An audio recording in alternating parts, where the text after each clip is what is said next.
Have you ever wondered how to copy formulas from one Excel file to another without retaining the original file's references? Imagine the following scenario.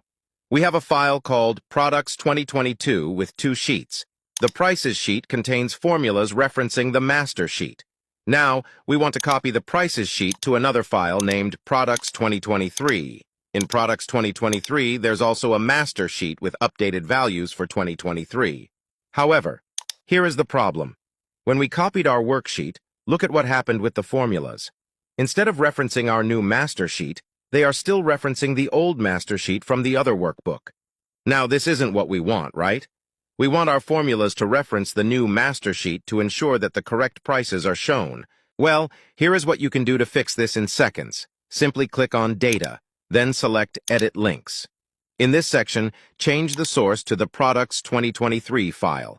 Essentially, the file will now reference itself. And that's already it. Now all your formulas directly reference the new master sheet, giving you back the correct prices for all of your products.